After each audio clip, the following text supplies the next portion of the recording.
Wow, you missed it if you didn't come in front here. Now that's cool. And that's saying Karibu. Thank you very much, the team. We are appreciating you very much. My name is Dr. Ibrahim Matende, KMA Chair Coast Division. I welcome you to this session. I'm glad to have you back. And for us, it's a very important session because this is when we meet policy and medicine. I would like to invite the KMA President, Dr. Simon Kigondo. He doesn't need introduction, just go to Twitter. But he's a man I respect a lot. He's making a difference. So, Mr. President, Karibu.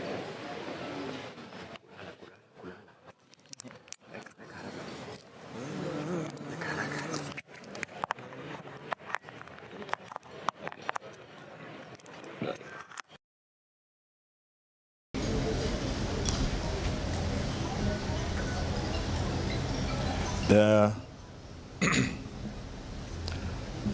Cabinet Secretary of Environment, representative, we're expecting the Governor of Mombasa to be with us, the KMA Coast Division executive, welcome to the 50th Kenya Medical Association Annual Scientific Conference. The conference also doubles up as the celebration for 100 years of the Kenya Medical Association Journal, the East African Medical Journal, and you are all welcome to the Friday Gala Dinner to celebrate the same. I want to welcome all of you to this place, and my job is very simple. It is to recognize all of you who have come, and I will start with Kenya Medical Association recently hosted the World Medical Association. So KMA works with several partners across the world, and therefore I want to start by recognizing our international delegates who are here. From Somaliland, please stand up.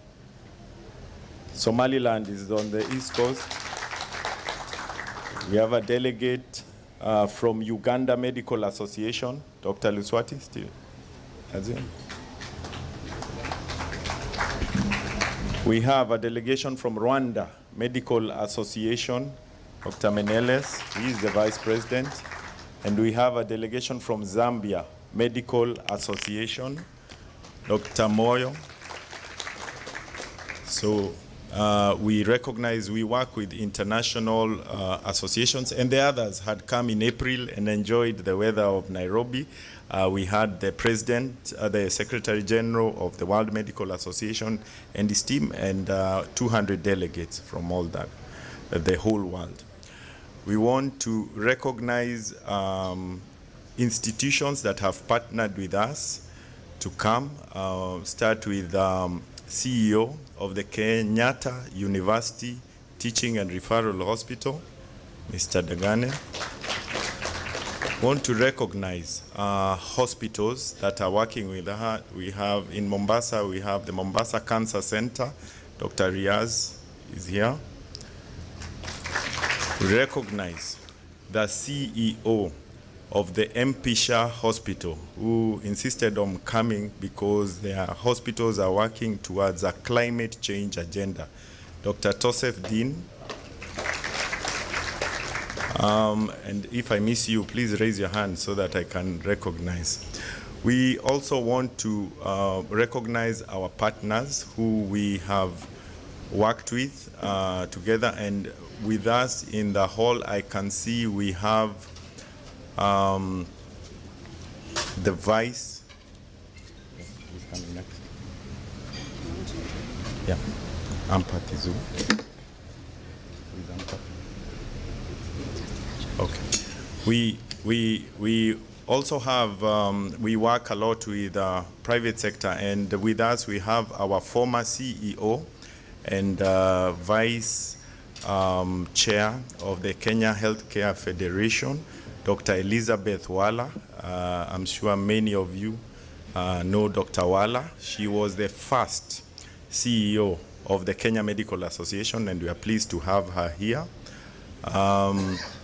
We want to recognize our major sponsors for this event. From Crown Paints, we have Rakesh. Is Rakesh in the... Rakesh, they are a major sponsor. They have a climate change compliant paints. So we are doing that. And Ampath, we have the Ampath team. Anyone from Ampath? Oh, thank you very much. Ampath is a very important partner of this conference. And we have our National Executive Committee of the Kenya Medical Association, who can stand up quickly. We recognize Dr. Elizabeth Gitau, Dr. Amos Otarak, Dr. Diana Marion, Dr. Brenda Obondo, who is running around organizing that. And we have our treasurer, Dr. Linda Kemunto. Thank you very much for your council. And our National Governing Council members. There are many, so please stand up wherever you are. If you are a National Governing Council member for recognition at the opening event, we have Dr. Gordon Yosa from Mombasa, Matende from Mombasa, and we have Dr. Nyange from Kisii. We have our KMA Trust member, Dr. Onditi, Professor Onditi Elias, Dr. Pere from KMA Housing. Yes, and we have our Eldoret chairman, who is, what's your name? Jakait Charles?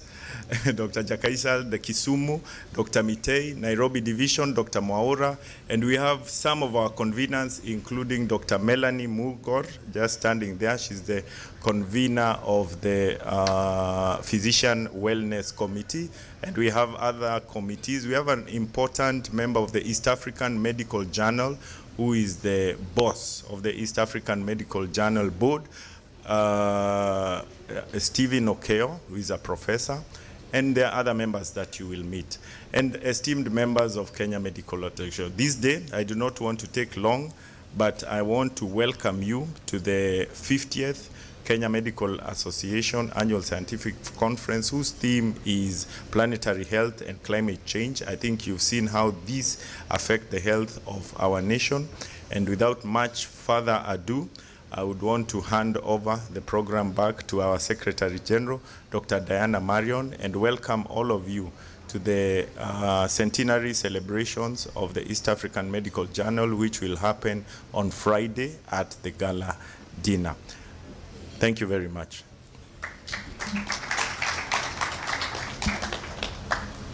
Thank you, Mr. President. So at this point, I want to welcome Dr. Mahindra Pancholi.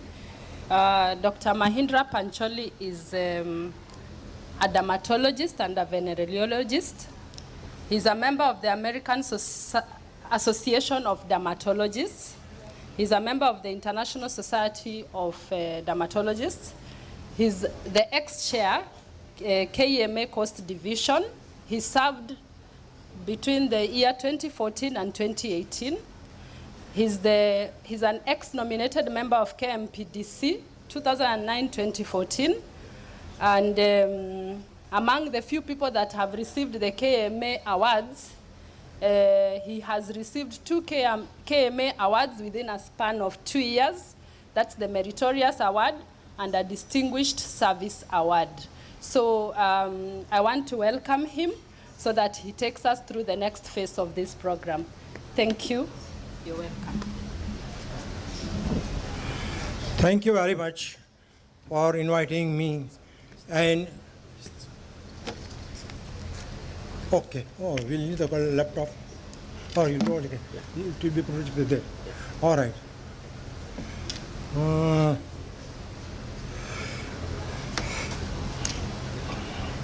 Now, she has already introduced me. I have my own way of introduction.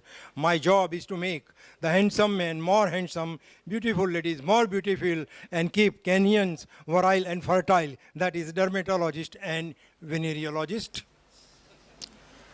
Thank you, KMA, for giving me the opportunity. I must thank Dr. Oman Athwani, who was closest to the late Dr. Dhillon, and he was in here. So instead of her using her priority and prerogative to do this presentation, she asked me to do it. So I'm thankful to her. Before I start, I go back to 1978, December. A doctor had come from India at the end of 77. He appeared for the assessment examination. He got job at Kenyatta National Hospital. In the month of November, he reads an advertisement that a locum required. So that doctor got the advertisement, came from Nairobi to Mombasa, went to see the doctor who wanted the locum. They negotiated. The doctor who wanted locum said he wanted 10,000 shilling. The doctor who wanted the locum, he said he can't offer 10,000, he can offer only 8,000 shilling. And that the negotiations closed. So the doctor who wanted the locum was Dr. S.S. Dhillon, and the doctor who had come from India was myself. That was my first meeting with him. Afterwards, we met many times in Nairobi, Mombasa, and other places.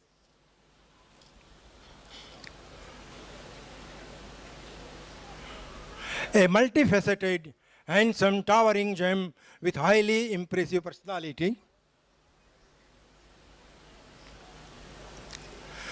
Full name, Dr. Shamsher Singh Dhillon. He was born on 1st October 1927, and he died on 30th September last year at the prime age of 95.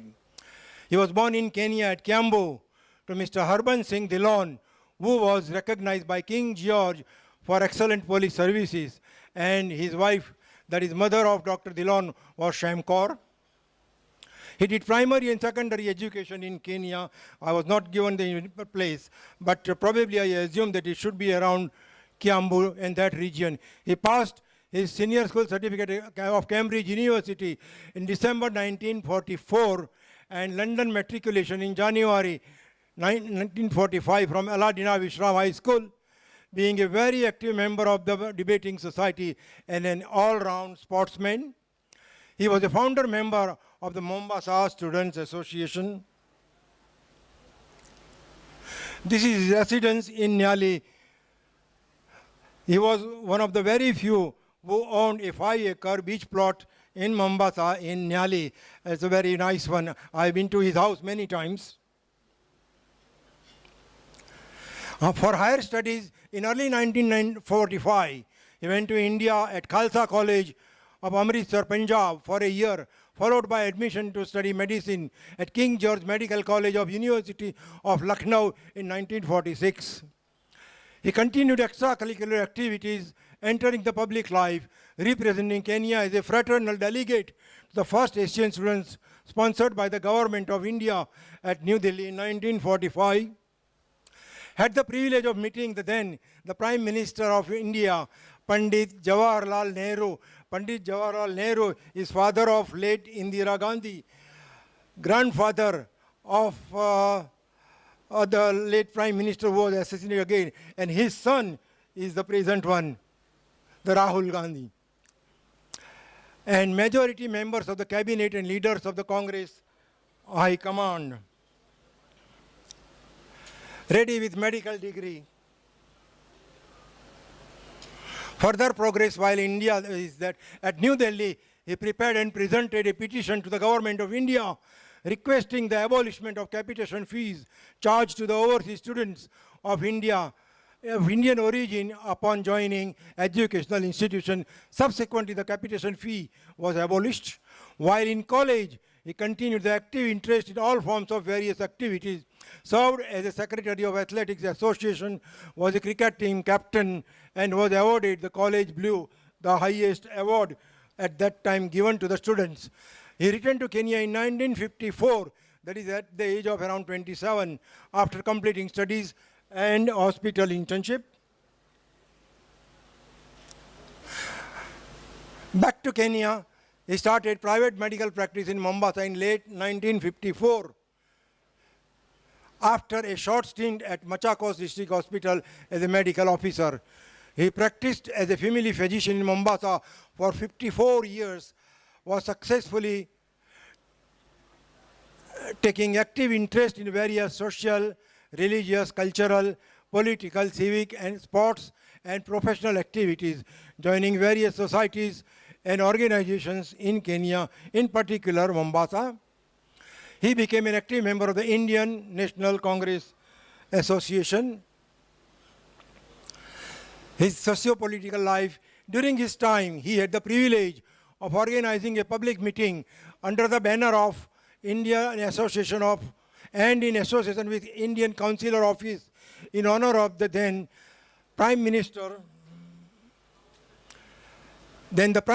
of India, Mrs. Indira Gandhi, who unfortunately was assassinated by her bodyguards during an early morning walk at her official residence, who again, unfortunately, the assassiner belonged to the Sikh community, Dr. Dhillon's community. And a reception for the first president of Kenya, father of the nation, Jomo Kenyatta, after his release from the detention by the British government. He was an active member of KANU also. Why was Indira Gandhi assassinated?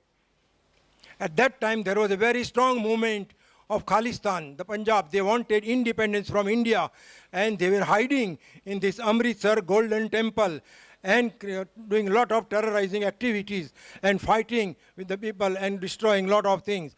So Indira Gandhi sent police and other staff, but they could not control. So she was forced to send the armed forces to control them and take them out of the Golden Temple. And because of this, her own bodyguards assassinated, and that was very, very unfortunate incident.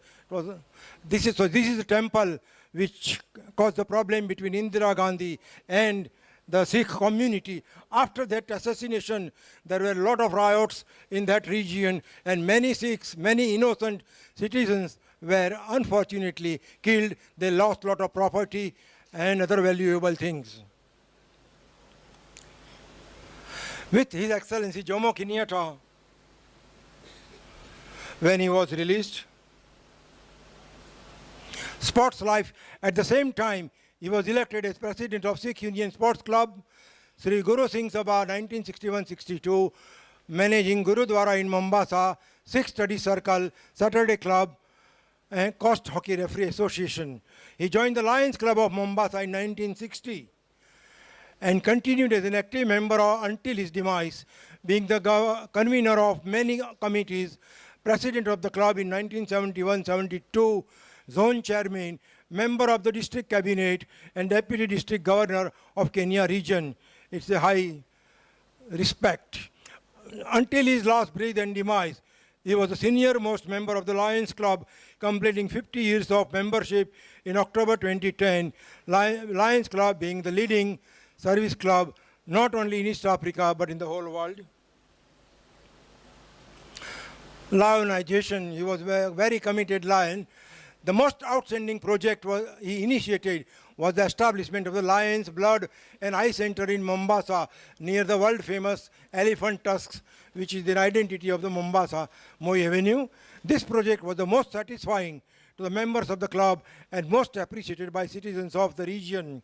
To this day, the center carries out outreach programs 3 times a week, has a bus and an ambulance, which travels to outlying districts, locations. Centers carries out eye checkup and some medical camps, transports patients who need eye surgery, especially cataract operations, by duly qualified and recognized ophthalmologists with latest technology.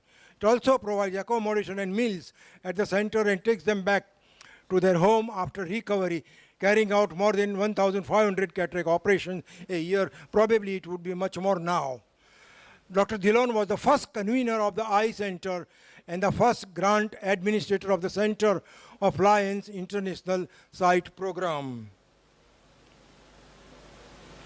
Mombasa City Controller.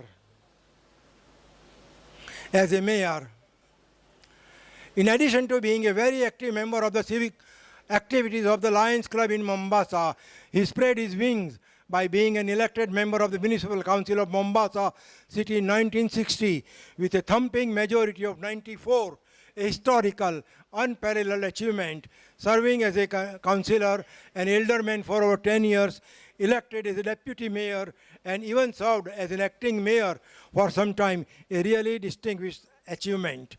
As a KANU member, he served as a leader of the KANU Civic Group, became a founder of Kenya Freedom Party, Asian Group with stalwarts like Honorable Fritz D'Souza, Justice Chanan Singh, Engineer Jagdish Sondhi, and lawyers B. Parekh and Bill Inamdar, formed at the Lancaster Conference when the negotiations were held in London for attainment of self-government for Kenya. This group actively worked with leaders of Kenya at that time. In this sense, he was a freedom fighter also. As an acting Mombasa mayor,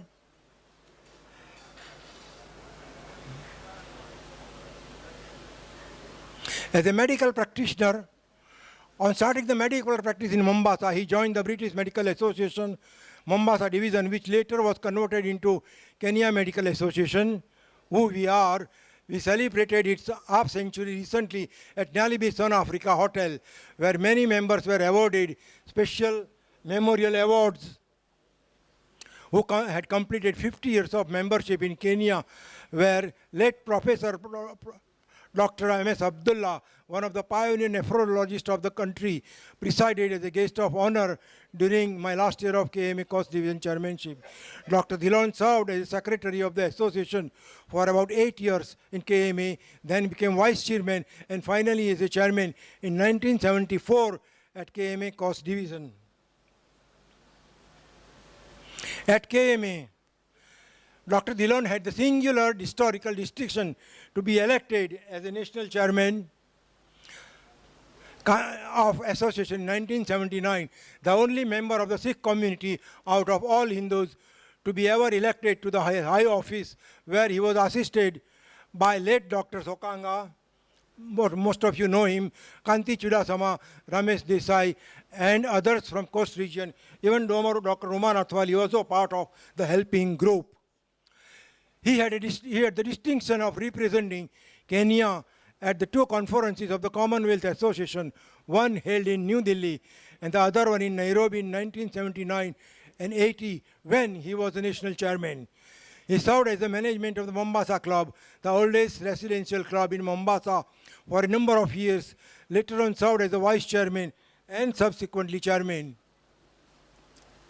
He attended most CPD and CMA activities which are held at Pandya Memorial Hospital, at KMA Library. This library was officially opened by none other than who is sitting here, Dr. Joseph Omolo Olwoch. He was national chairman at that time in Kenya Medical Association. At the hospitals, Dr. Dhillon always took a keen interest in the running of the hospitals in Mombasa. He was on the board of management of Pandya Memorial Hospital for several years in addition to rising to the chairmanship of Pandya Memorial Hospital Society, who is running the same hospital on 2 occasions, 1988 and 99. And then he was again chairman for 2004 and 5, a distinguished enviable achievement. He remained an extremely active member of the board and convener of Medical Advisory Committee for many years. He tried his best to attend all educational activities, CMEs and CPDs, as long as it allowed him, even sometimes with the help of a walking stick, and even took active part in discussion, question-answer sessions, and giving his invaluable comments, opinions, advice as deemed necessary. At Pandya Memorial Hospital was the second private hospital built in Mombasa over 60 years ago by public donations, and was the first hospital open to all races, as its need was felt when the non-Europeans, non-white, colored, were not permitted to utilize the medical services in the European-only private hospitals during the colonial era. These are the present-day Nairobi and Mombasa hospitals. Now they are accepting everybody. At the initiative of leaders of the non-white races, mainly Asians, funds were raised to start this private hospital to provide care, emergency service, hospitalization and specialist service to all citizens, visitors and tourists of all races, irrespective of nationality, tribe, gender, religion, economic status and other criteria. The hospital subsequently made tremendous progress in modernizing the accommodation and funding new equipments for diagnostic, operative laboratory and many specialized services in the region. He was one of the most senior and respected citizens and medical personnel in the Ministry of Mombasa, and very well known for his integrity, kindness, sincerity, selfless, dedicated services with no-nonsense approach on major sensitive issues pertaining to the healthcare in the country. So this is Pandya Memorial Hospital, which was his main medical playground. Sunset years, until his demise, he remained a very active member of many societies and organizations. He received many awards from Lion District 411 of Lions International. His services have been recognized by the Kenya Medical Association by giving him a Lifetime Achievement Award.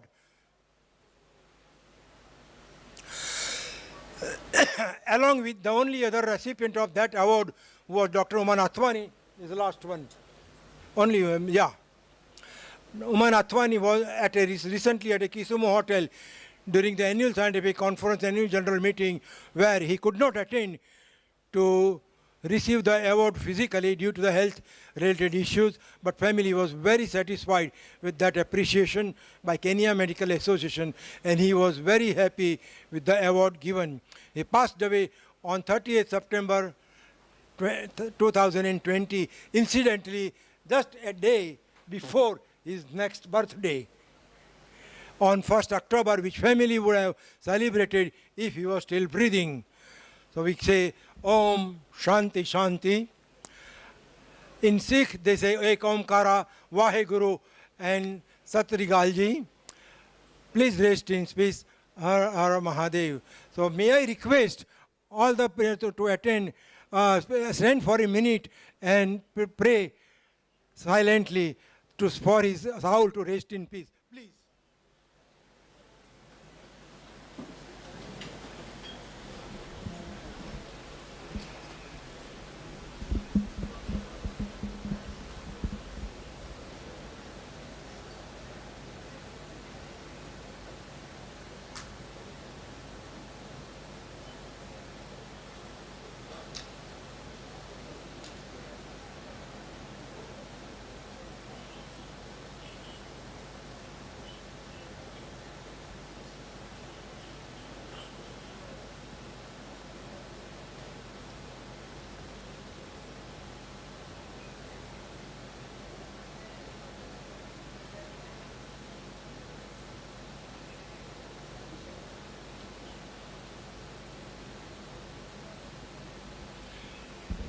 Thank you very much. Please be seated.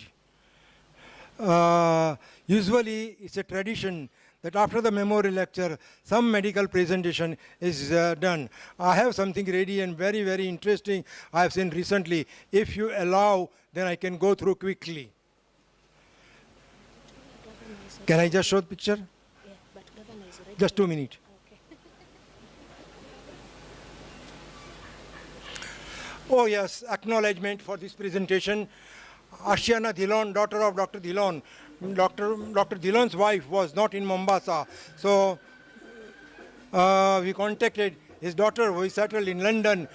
Fortunately, one of his daughter is married to the Mehta Group, who are the owners of the Lilavati Hospitals, which is a very famous hospital in Mumbai, where many rich people go for treatment, including the king of Bollywood, Amitabh Bachchan.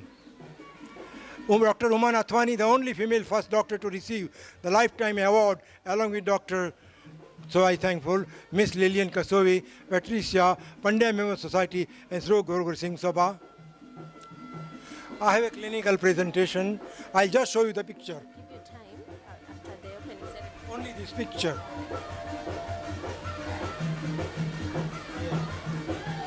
I know my time has expired, so it's just a very clinical entity which I've seen for the first time only last Thursday. It's a cutaneous leptospirosis caused by spirochete, just like a spirochete, just like Treponema pallidum. It is caused by Leptospira intra-organs, and it's a very interesting condition. I saw it for the first time. That is why I decided to bring it here. But my time doesn't allow me to go through much details. So thank you very much for attention. Okay. Thank you, Dr. Pancholi. I'll give you a bit of time after the opening ceremony. So we shall listen to Dr. Pancholi's presentation after the opening ceremony. For now, we want to acknowledge the Governor, Mombasa County, as he comes in. And I would like to, Marco, tusimame tafadhali, asante. Karibu sana. Okay. On behalf of the chair of this session, I would like to introduce the representative of the Governor of Homa Bay County, my very good friend, Dr. Okomo, who shall be here on behalf of the Governor to present what Homa Bay has been doing in terms of planetary health as one of the counties which has embraced planetary health, and they've even passed a policy. Dr. Okomo, karibu.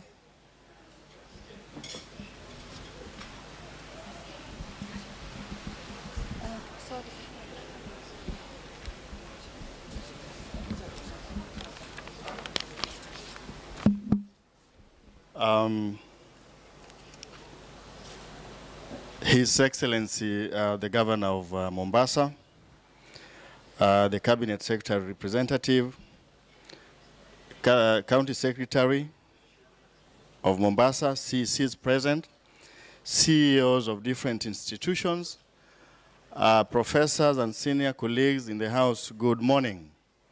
Good morning once more. I was really perturbed when I was given this tag. The other side is Governor Wanga, Her Excellency, and the other side is my name. So everyone was like peeping, what's not happening? So, Your Excellency, I've come to represent Her Excellency, the Governor of Homa Bay, who was to give her keynote address.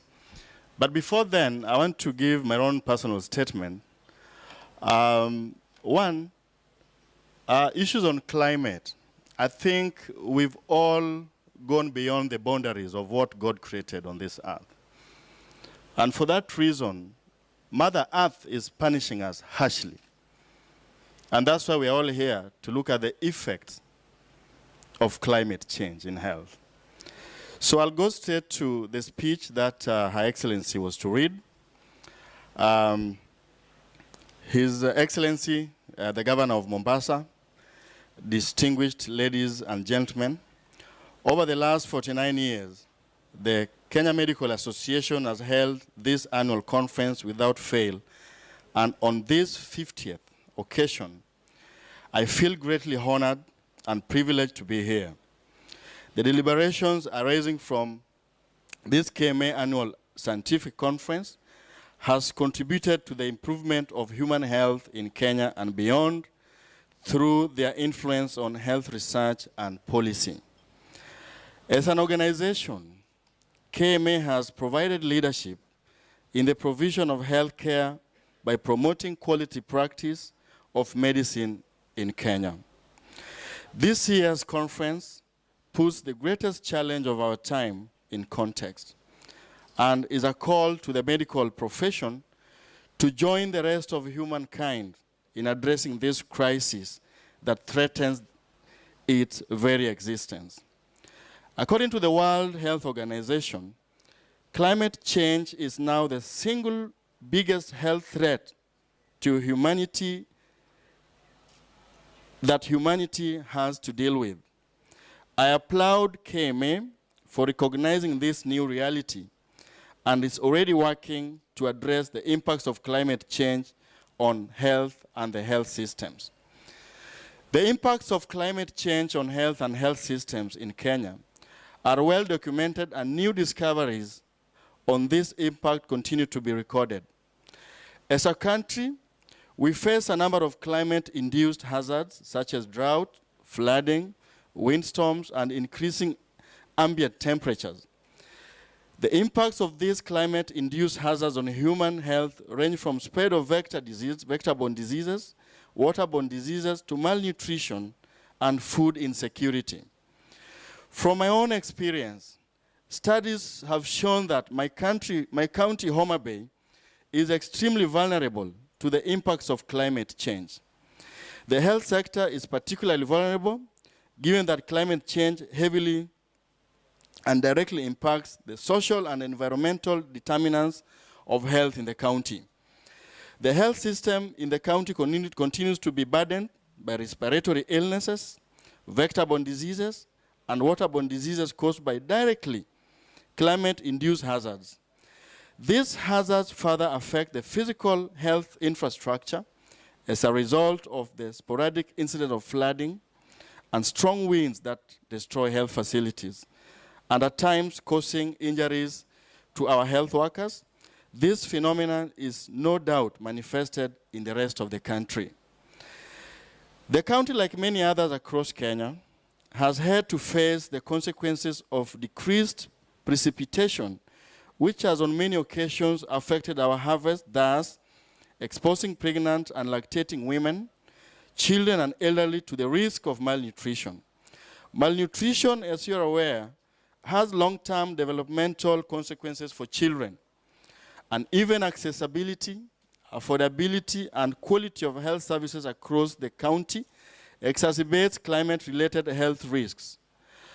Older people, especially older women and people living with disabilities, face additional challenges accessing health services as a result of climate-induced disruption in our health systems.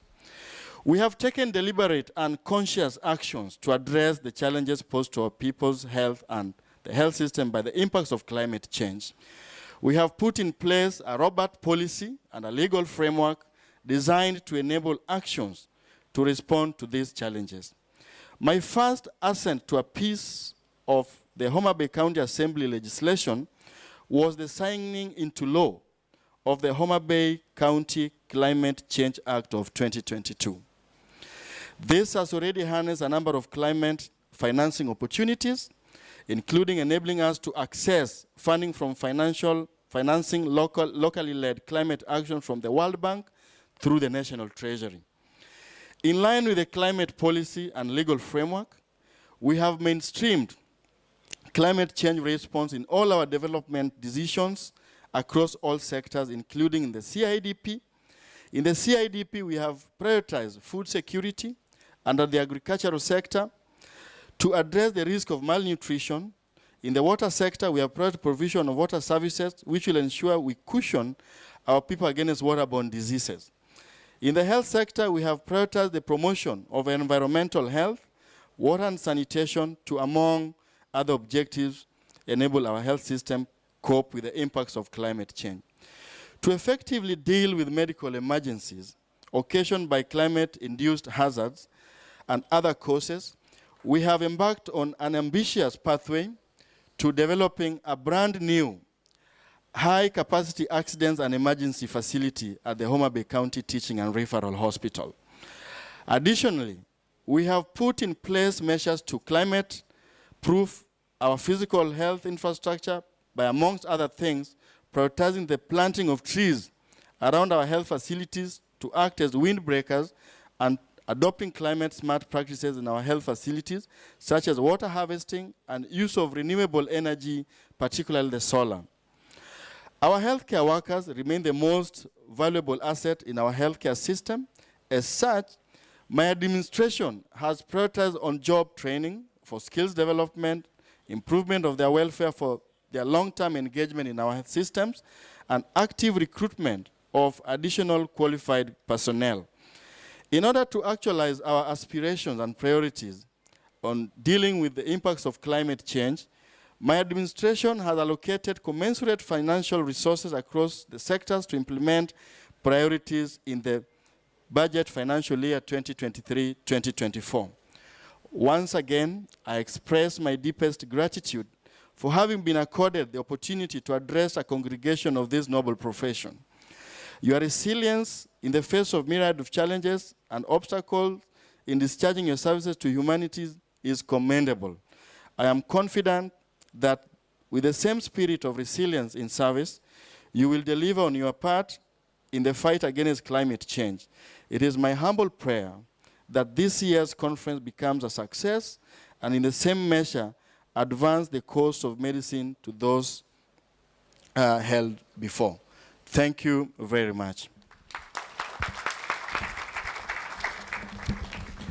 Thank you very much.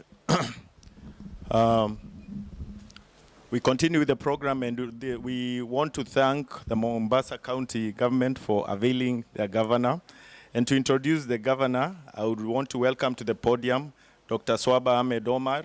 She's a doctor who went to school in Mombasa for both primary and secondary. She did her undergraduate and master's at the University of Nairobi and pursued a PhD at the London School of Hygiene and Tropical Medicine, specializing in malaria chemotherapy.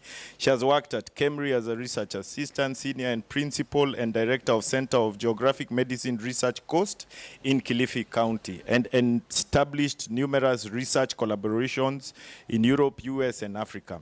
She's currently serving as a consultant, served as a consultant in many regional institutions in Africa, and served as a consultant for the IAEA in Vienna, WHO Geneva. She has published extensively in peer-reviewed journals, and through malaria labs at headquarters, she has trained many upcoming researchers. She has served at a national level as the chair of the Interpublic Universities Council Consultative Forums, and she was the chair, vice chair, and member of the University Council of SECU at Moi. Currently, she is the CEC of Health Services in Mombasa County. The governor could not have picked a better person to run the health. Welcome, Dr. Swaba.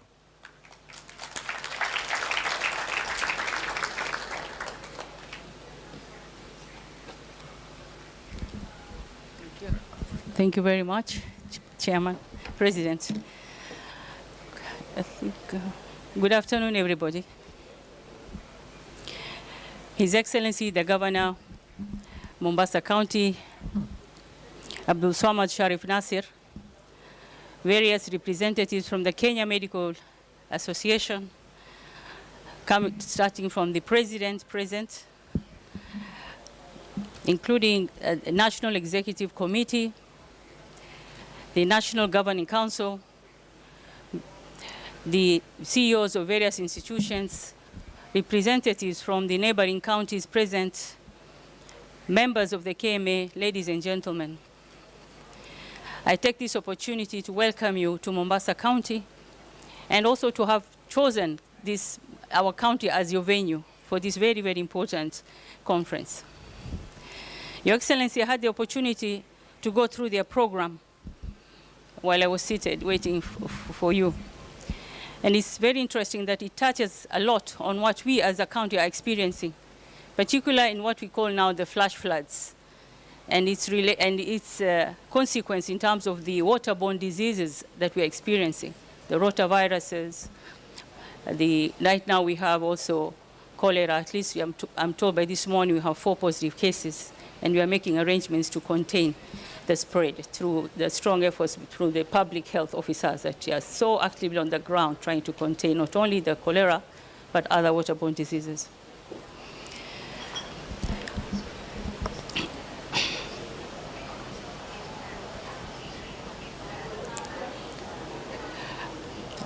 The other thing that I noticed is that in the programs, since we are, the members present are from various counties, and the uniqueness of each county comes out very clearly. We've heard from Kakamega what they're experiencing, and in particular from the coastal region, where we're also experiencing the sometimes very dry season, and also sometimes like the rains. So you find the unique patterns in terms of their diseases. I'm just wanting to kindly, well, I would say look forward to the challenges that you will share with each one of you, including ourselves, and be able to embrace the newer technologies that are out there in terms of how do we contain such hazardous, I would call it, human practices in tampering with our Mother Nature. We are hopeful that you also come up with resilient technologies to control and contain some of these outbreaks that we are seeing.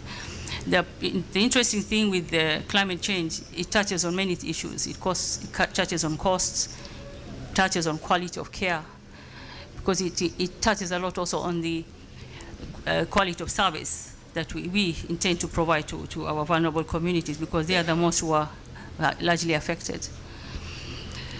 So as we sit for the 2-3 days here, I look forward to the presentations and to share with you our own experiences and your experiences, and how at the level of policy be able to engage each other to come up with better ways of how we can control this, to not only at the county level but all the way to the national level, because it has a cost element and a cost implication. If you are to be effective in implementing some of these solutions, hopefully embracing newer technologies, we really need to be supported so that we are able to control these episodes of different disease patterns that we are seeing. Some of them are even quite the neglected diseases.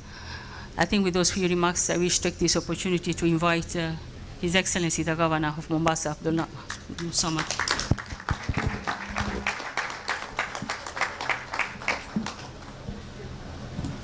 Good morning. Hamjambo. Forgive my CC has a very, very deep CV, but her voice is very, and I'm not saying that my voice is very loud, so my CV will be. But you guys are doing well? Thank you. Let me tell you a little story. Before I became the governor of Mombasa, I actually went to your offices. I self-invited myself. And I think at that time, Dr. Were was the president. And I sat at the reception, and he was in scrubs, I remember. And when he was there, and I told him, guess what? I'm actually going to be the governor of Mombasa. And he looked at me, he said, all right. And I think the issues that I discussed with him then, Dr. Simon, you will now have to take them up and put us to task on that. One of the things that I talked to him about, I'm a firm believer in enhancing public health, because the cost of treating naturally is way more expensive than the cost of prevention. And I told him that one of the things that we want to do is come up with a Mombasa Care program, a program that we want to roll out NHIF and universal health care for the people of Mombasa. The CEC, I think, is beginning that program. I'm hoping that by next week, because we've already sorted the funding for this. And we intend to immediately start off with between 10,000, and before December, 15,000 families to be covered, at least on our first year. And I'm expecting that by the year after, we not only look at maintaining those 15,000, but equally see how we can be able to build on to that figure, so that every single year we increase those who are on healthcare cover within the county of Mombasa. I've seen the different responses that have been able to come through in regards to the rains, in regards to the weather, in regards to all these sorts of things that are going on. As a county, we have taken the initiative from this month. We currently have close to 2,500 community health promoters who are now going to be on a county stipend, where every single month their role is to ensure they educate, their role is to ensure that they assist the county government in eradicating illnesses where possible, in ensuring that we create positive and healthy living amongst the community, in ensuring that they spread the gospel of how we can be able to overcome these issues like cholera and malaria. So I'm glad to say that amongst our midst, within every homestead, there is a community health promoter who is at reach to be able to work on these things. Postnatal, prenatal follow-up, so that we do not have a high infant mortality rate. And we also try and ensure that the upcoming generation is going to be in a very, very healthy way. When the rotavirus was announced, we have already been able to hire close to about 50 medics. And as we're speaking right now, I know on my desk there's already been, I've seen something from the public health through the CEC, that they now need to hire more medics for some of our other facilities. And we are actually in the process of doing that. I'm glad to state that your colleagues who are working with the county government, from those in the medical field to the non-medical field, if any one of them has to pay you any money, please let them not use an excuse that they've not been paid salaries. Their salaries are on time. There is no one who has been delayed in their salaries. So if any one of them has to be paid any money, please let them know. When I came in, one of the first things that we did is we kept health task force, considering the number of facilities that the county government of Mombasa owns and runs, considering the needs of the people of Mombasa. And we were able, and I'm glad that Dr. Ibrahim was actually one of the, your local resident chair was actually in that health task force. And we were able to table it. It's already been confirmed. It's already passed through the assembly. One of the issues that have already popped up is the need for us to be able to put up drug rehabilitation centers. I've given the CEC target that World Day Against Drugs, the UN Day, is actually coming up in June. And I've told her that it is vital that those rehab centers are actually going to be opened on that day. So that is the target that we have already been able to give her. I just want to remind CC that means you have just around 3 weeks to make sure that we have a drug rehabilitation center. The people who are actually consuming and active drug users will be mapped out using existing NGOs and existing societies, so that we can be able to map them out, and after we've mapped them out, put them on NHIF so that we can be able to get these people treatment. I believe that there's some things that are an ailment, and an ailment in society needs to be treated. And on the same note as well, this is something that I hope was able to be done even faster. As I was driving in, I got a call from a teacher who, it was a good thing has my number, because there were a teacher, in my yesterday years, I was a member of parliament for Mvita constituency. So there were a teacher in a school in my constituency, in 2 different schools, and currently in another school. I'd not like to divulge the name of the teacher or the school for obvious reasons, which I will state. And she calls me and says that we have a bright young girl whose mother is blind, cannot see. And the child has been subject to abuse. And because the mother cannot see, the mother cannot be able to identify. The mother cannot even be able to see. And this is a child who is currently in trauma. I've asked the CEC for education to work with the CEC for health on this matter. That the parents are now saying that we need to have this child to go into a boarding school. So the problem is not going to be about the paying the fees. Then the question comes in, what happens when they have to go home when schools are closed? And it is for that reason that I'm glad to say that Mombasa is going to have a safe haven, a safe house for girls who have been subjected to gender-based violence, sexual or non-sexual gender-based violence. And it is going to be a safe haven where they can be able to get the necessary counseling. They can be able to get, and the property is currently ready. And I think we've requested the Chief Justice, who has been at the forefront in defending the rights of gender, to actually come and officially open it. We're hoping that she does so soon enough, so that we can get our young girls to get a second chance in life, and they can be able to be accommodated. So with those many things, I would have continued saying a lot, but then I was told that whenever I speak too much, my CCs tell me that my ideas get copied.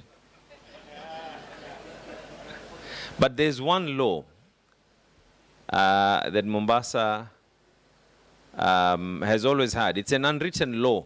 It's a law that we've not enacted it into law yet.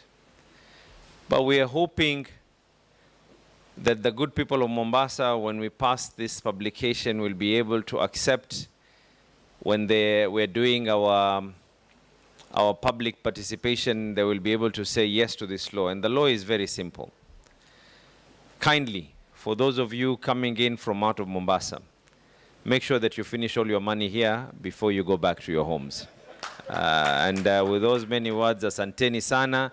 Thank you, and best of luck and congratulations to all of you in everything that you do. Thank you very much. Of environmental. Okay.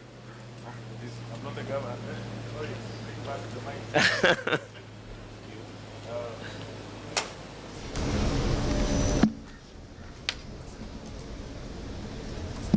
It's working? Oh, thank you very much, Governor. 3 things. They are loading the keynote speech. Against protocol, I would request you to listen to it, because it is very important, and it will help your CEC of health to operationalize your dreams of health. Secondly, I want to recognize within our midst our own Kenya Medical Association representative, who is a CEC of health in Nyamira County. Please come forward, so that he is also representing all the CECs. So she is under our KMA representative. Yeah. So for recognition purposes, I want to recognize the CEC. 1 minute, say something. Your Excellence, 001 Governor, and the President KMA, and the rest of us, good morning. My name is Dr. Ombati Timothy Mokua. I'm the CEC Health Nyamira. and the Secretary General of all CECs of health in the country, where your CEC sits in the caucus. I want to thank you for being here today on this 50th annual scientific conference. You know, Your Excellence, health is a devolved function. It's key that we now change our approach. Just as you've said, it's important that we take promotive and preventive care of the community seriously. I urge the KMA, together with the county governments, through the COG, the Health CCM's caucus, and the partners in making a reality universal health care as a roadmap towards proper primary health care. This will achieve through the number of bills that we have, including F5, which I believe your government is taking up very seriously. To this end, I appreciate the chance we have to make a reality our health care. Thank you so much. Thank you, Mbati. On a second issue, Bwana Governor, there is a small matter of single business permit that will need to sit behind the tent, and I think you know about it. We do not like getting entangled in legal battles, but I'm sure you are aware of that. And I think the single business permit issue should really be respected by the county governments. We do not want health workers to suffer double jeopardy of double taxation. Hiyo mambo tutaangalia kwa upande. Please load the name. On the third issue, with conflict of interest, my wife runs a rehabilitation center, Nueva Rehabilitation. So your CEC of health can shortcut. She doesn't need to think twice. She's a lady. She's successfully run a rehab. So when June 4th, we can come there. It's called Nueva Esperanza Treatment and Rehabilitation Center. Without much further ado, I would finally want to welcome you to Paris. On October 12th, our very own Kenya obstetrician and gynecologist, a former president, is being made the president of all gynecologists in the world. And the organization is called FIGO.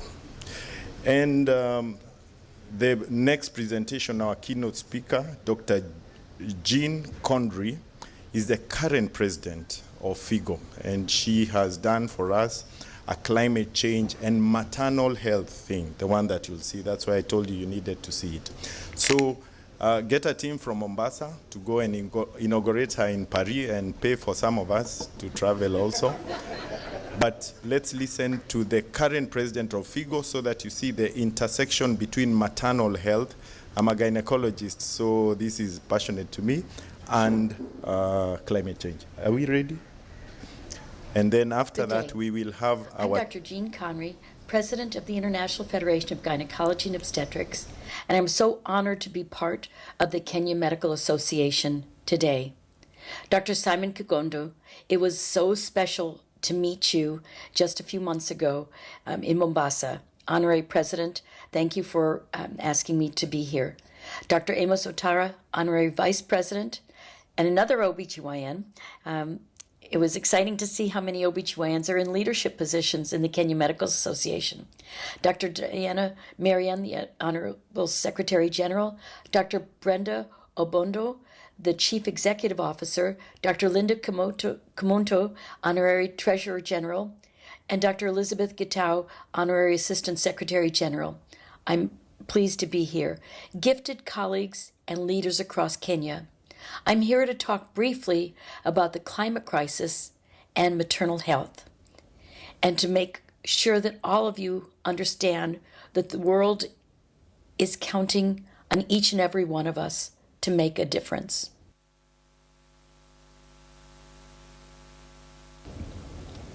Climate crisis is just one element of environmental toxic and environmental exposures that we need to be concerned with.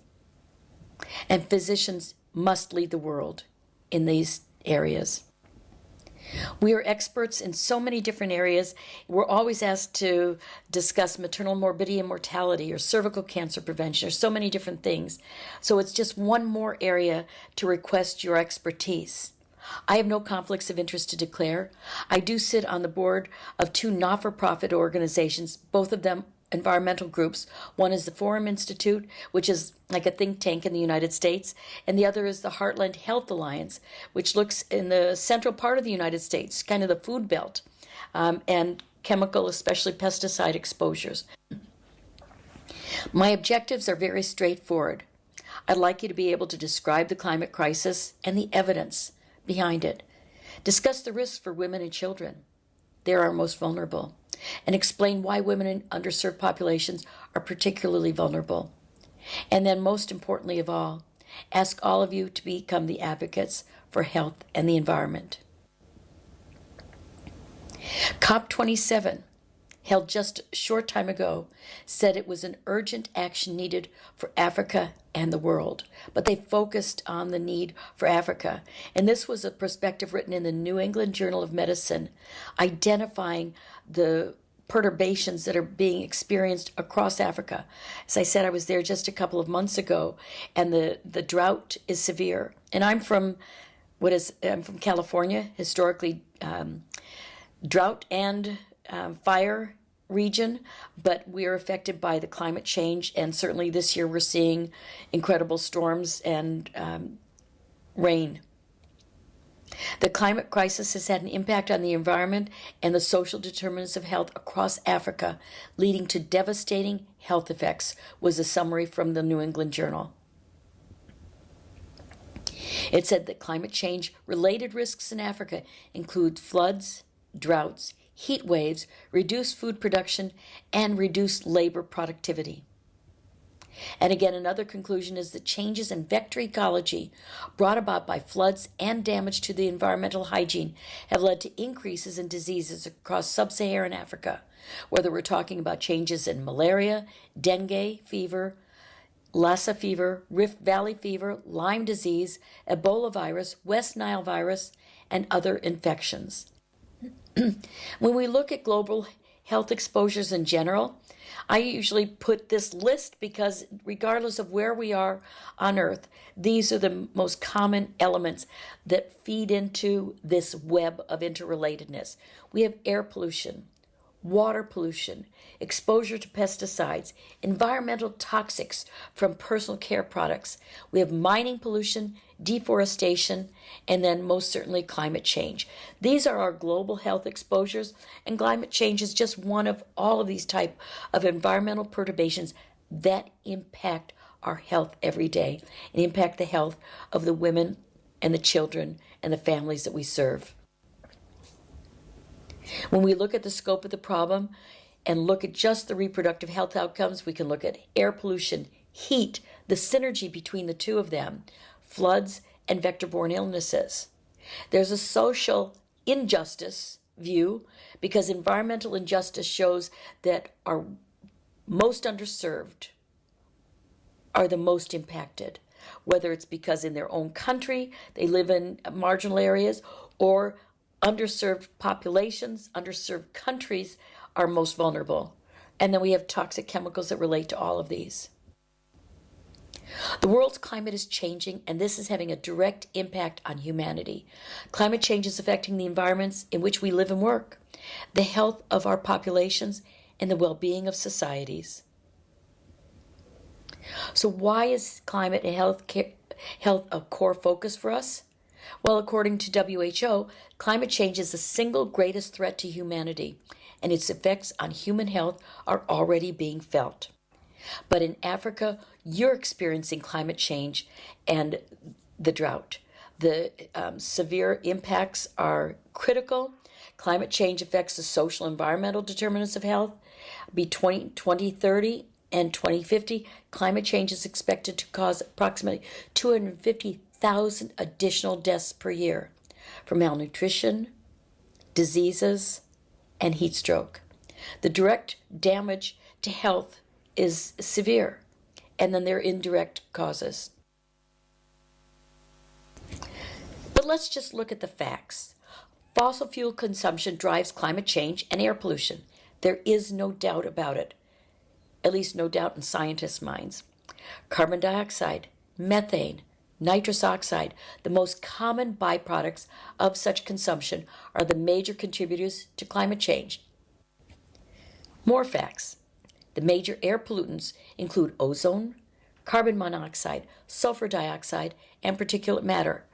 The particulate matter we'll talk about today is less than 2.5 microns. So let's just look at Kenya at a glance. Kenya's economy is largely dependent on tourism and rain-fed agriculture. If we have floods, that impacts agriculture and decreases tourism. If we have droughts, it impacts tourism and affects agriculture. You're dependent on these climate effects. Increasing heat and recurrent droughts contribute to severe crop and livestock losses, and Kenya's predominantly low-lying coastline and surrounding islands are affected by sea level rise. This is USAID. I won't read this, but you can go to the USAID site, and for every country around the world, there's a climate risk profile that describes what are your greatest risks and shows the distribution on a map. So it's actually a very helpful fact sheet for reference. But if we look at the projections, they're pretty much the same regardless of where we're talking about.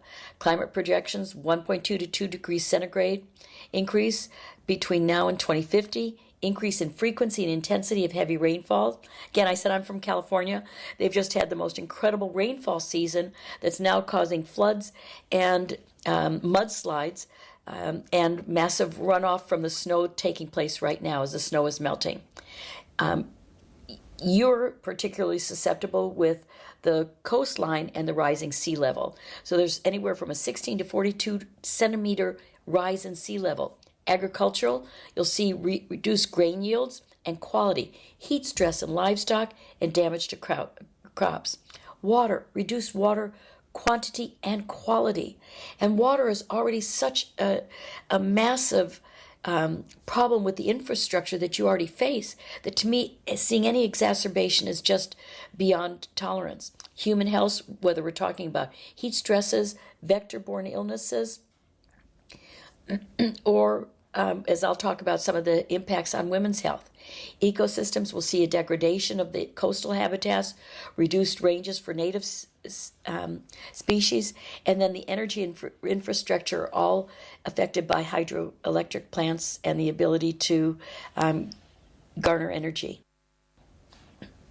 Projecting the risk of mosquito-borne diseases in warmer and more populated regions of the world with a multi-model, multi-scenario intercomparison modeling study, basically, just say it's a modeling study, said that the interpretation the rising global mean temperature will increase the climatic suitability of both diseases, particularly in already endemic areas.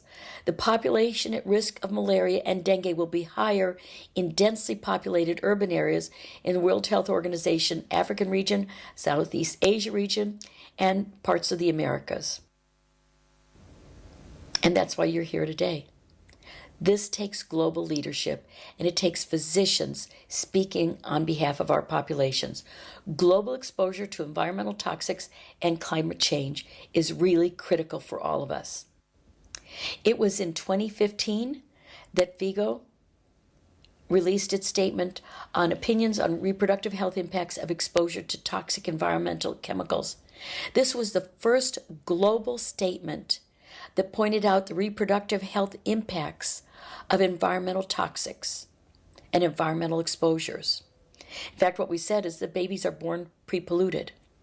Now we look at that, and as I said, it was the first global opinion about women's reproductive health. It is the air we breathe, the water we consume, the food we eat, and the products that we use. All of those are a consideration on the impacts on health.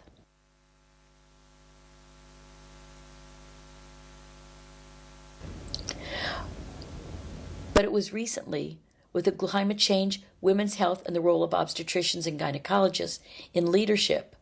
We released this in 2021, right before the climate change conference in Scotland. And we looked specifically at OBGYN's role in leadership and what the climate crisis meant for women's health.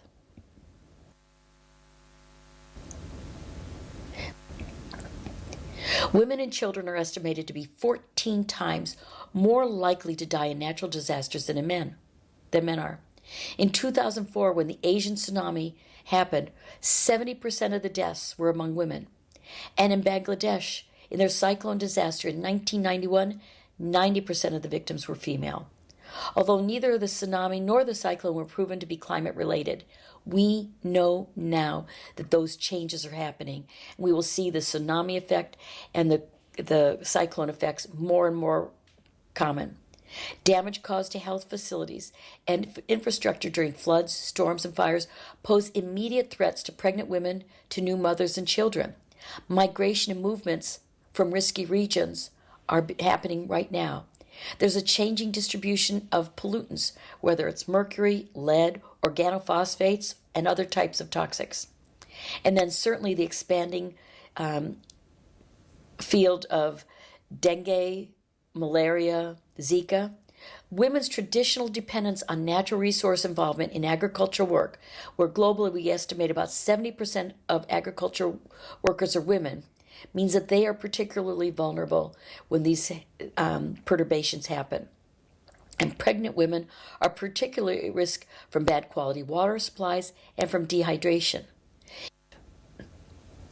For all of these reasons, the Lancet has called climate crisis Code Red.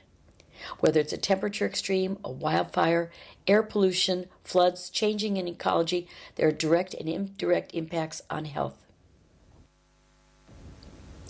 Climate change overtakes pandemics as the greatest worry for global experts.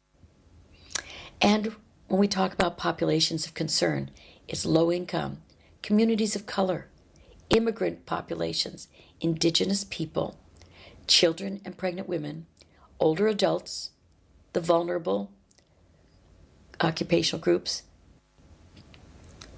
When we wrote our statement about climate change and reproductive health outcomes, we said that we've got both direct and how is climate change is threatening.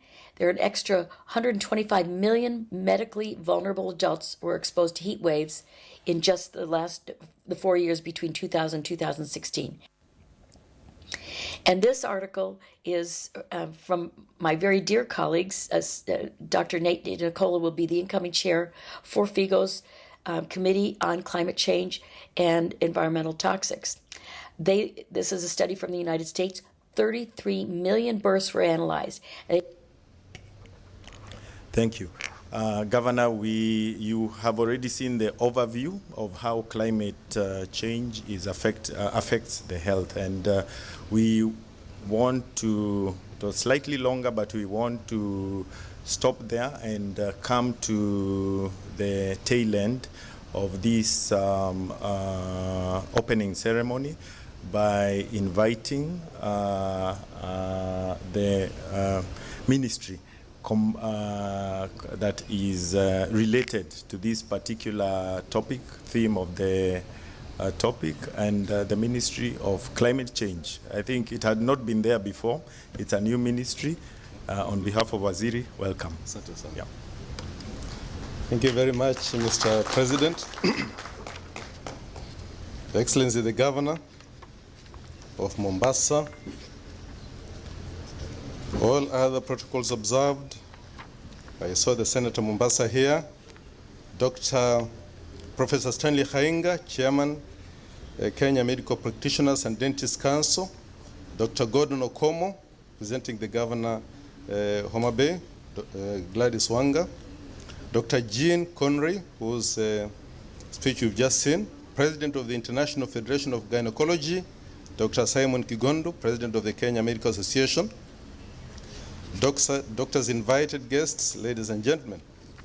I have a speech here from Honorable Soipan Tuya, the CBS Cabinet Secretary for Environment, Climate Change and Forestry, during the 50th Kenya Medical Association Annual Scientific Conference, today, 11th May 2023. Good afternoon. Let me start by first acknowledging that it's a big privilege for me to speak to so many doctors gathered in one room. What makes it even more exciting for me is that you are all specialist physicians, academics, and surgeons drawn from all imaginable aspects of human medicine. I will start by reciting just 3 lines from the physician's pledge. First, the health and well-being of my patient will be my first consideration. I will maintain utmost respect for human life. I will not permit considerations of age, disease, or disability, creed, ethnic origin, gender, nationality, political affiliation, race, sexual orientation, social standing, or any other factors to intervene between my duty and my patient. Ladies and gentlemen, it is on these 3 statements in the physician's pledge that I anchor my address today. I'll do so not by attempting to demonstrate the nexus between climate change and human health, which is rather obvious, but by making the case for why the medical profession must prioritize climate action. Without dwelling so much on the details of my ministry's mandate, let me note that the Ministry of Environment, Climate Change and Forestry exists to broadly ensure a clean, healthy, and safe environment, lead Kenya's climate action, and sustainably manage the country's forestry resources. My ministry undertakes this broad mandate through 2 state departments, namely the State Department for Environment and Climate Change and the State Department for Forestry. As a ministry, we have interpreted our mandate into 3 priority areas from which we are implementing several programs. Our first priority area is ecosystem restoration. The focus here is on the restoration of our country's degraded forest systems, ecosystems, and expanding Kenya's tree cover through the 15 billion trees in 10 years National Tree Growing Initiative. The ultimate goal for this priority area is to stretch Kenya's tree cover from the current 12.3% to 30% by the year 2032. At the core of the 15 billion trees campaign is agroforestry. We're encouraging Kenyans to plant trees, but not just any trees.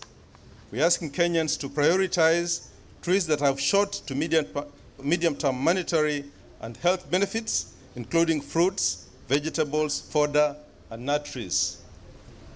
Such tree species will not only contribute to enlarging Kenya's carbon sinks through the expanded tree cover, which is a climate mitigation measure, but will also provide Kenyan households with economic, food, and nutritional security, which are the building blocks for a healthy and prosperous population. As doctors, you have a nutritional and health reason for supporting and being part of the 15 billion tree growing campaign, because it's a solemn requirement in your physician's pledge that places the health and well-being of your patients at the core of your practice. Ladies and gentlemen, growing 15 billion trees in 10 years may sound too ambitious to a casual observer, but when broken down, the 15 billion trees in 10 years translates to a mere 30 trees per Kenyan per year. As a ministry, our appeal is that every Kenyan plant trees at every available opportunity, including in celebration of newborn babies, and of course the marking of birthdays. Doctors, public health officials, and managers of our health facilities should lead these efforts by dedicating green zones where patients, staff, and users of our hospitals can plant trees. Our second priority area as a ministry, and which has a great bearing on the health and well-being of Kenyans, is sustainable waste management. On average, every Kenyan generates 0.5 kilograms of waste daily, totaling to over 22,000 tons per day and 8 million tons annually. Most of this waste ends up in our already overstretched dump sites and in our streets and backyards, choking the environment and becoming breeding grounds for all sorts of diseases, causing pathogens, including malaria-carrying mosquitoes. I don't need to belabor the nexus between improper waste management and disease outbreaks, because as doctors, you know this much better than I do. But to bring the point home, the waste that ends up in our environment, including hazardous waste from industry and medical facilities, has been known to contaminate our soils and water sources, leading to disease outbreaks.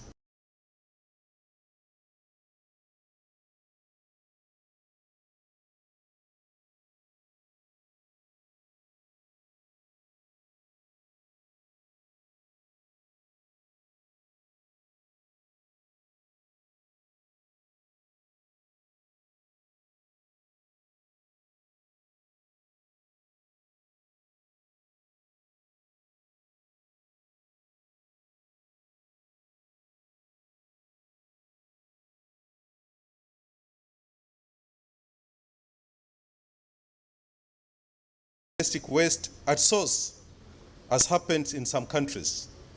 The other regulation will be on the safe disposal of hazardous waste, including waste from your health facilities. Through the Sustainable Waste Management Law, policy and regulations, our objective is to rid our streets, landfills, and neighborhoods of waste by turning waste into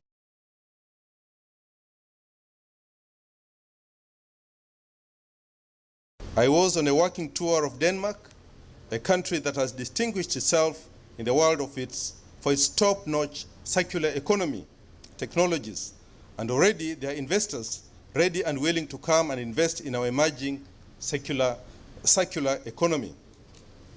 Ladies and gentlemen, our third priority area is climate action.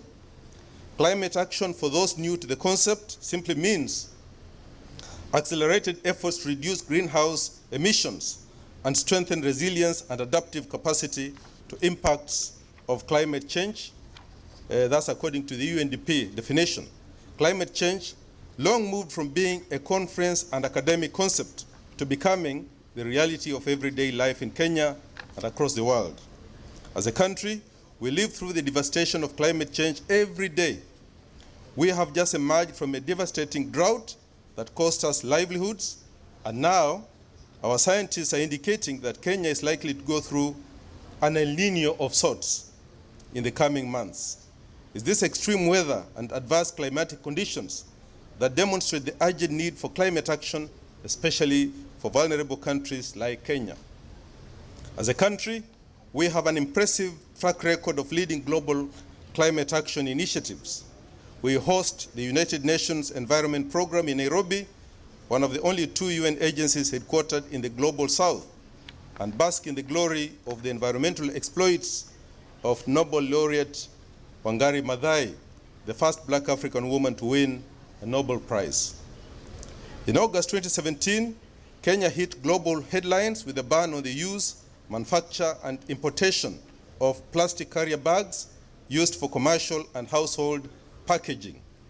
This was followed by the June 2019 ban on the use of single-use plastics in protected areas, including national parks, beaches, forests, and conservation areas.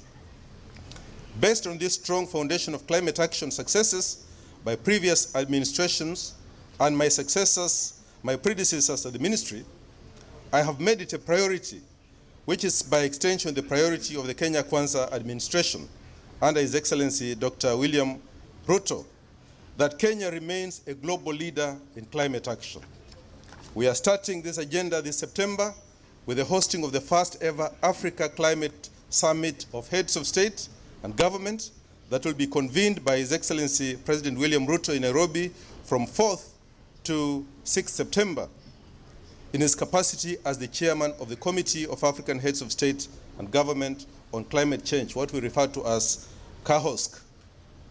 The summit will be held alongside the Africa Climate Week, which is 4th to 8th September, and will bring to Nairobi all heads of state and government and their delegations to chart the continent's green growth agenda, which Kenya is very keen on, as well as consolidate the continent's voice ahead of the Conference of Parties 28 in the United Arab Emirates in December this year.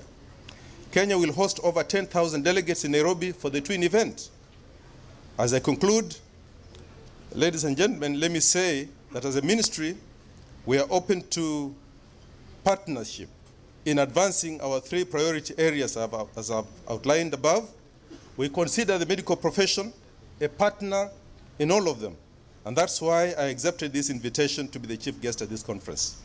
In our ecosystem restoration agenda, we count on your individual participation as doctors in tree growing and your influence as a highly respected profession by individuals and communities to embrace tree growing in our country. In the circular economy and sustainable waste management area, we count on you, on your support as investors, partners, and influencers. In climate action, we look forward to your direct involvement as partners in our various climate action interventions. Once again, thank you very much, Dr. Kigondu and your Kenya Medical Association leadership team for the invitation to speak at this conference. God bless you, and God bless Kenya. That's Honorable Soipan Tuya. Asante sana. And with those many remarks, I therefore wish to, on behalf of CS Soipan Tuya, the Cabinet Secretary for Environment, Climate Change and Forestry, to declare this conference officially open. Thank you very much. Thank you. The governor has to leave, and therefore we'll just take one photo with the governor. The rest of the people, please don't leave. He has another meeting with senators, and we will move that.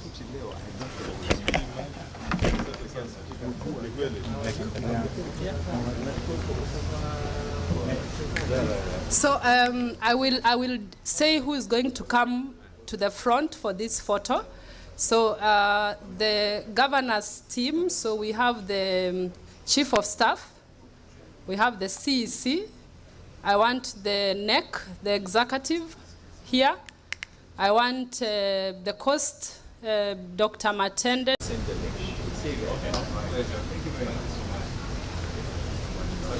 So I would like to make other announcements as we proceed.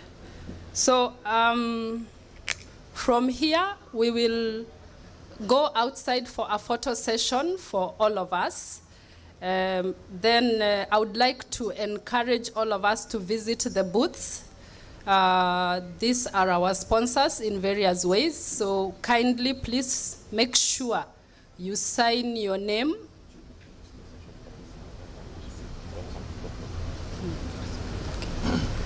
So kindly sign in and have a conversation with the people at the booth.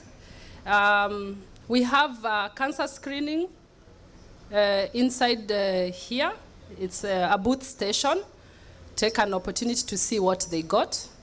We have outside, we have Sifao Motors. I'm sure we can get something that we like.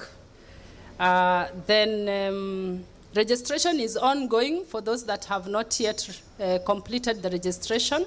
So kindly proceed and do that. And then finally, lunch vouchers will be issued as you're stepping out. And with that, I want to welcome all of you to join us for lunch. And I want to thank you for being here. Thank you.